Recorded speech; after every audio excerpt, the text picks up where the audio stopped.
Sombras saciadas, sombras enhiestas cercenando valles, obras despiertas poblando calles, como luces dormidas que acarician ciudades, como cruces vendidas que vician verdades, llaves herrumbrosas abriendo cerraduras, claves populosas deshaciendo locuras, como soluciones de días pasados, como canciones vacías de brotes soñados.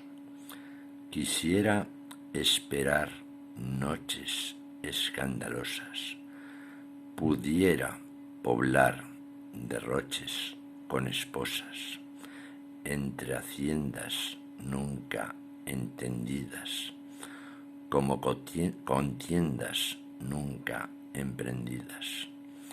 Soñé quimeras de horas anunciadas, salté fronteras que atesoras con hadas.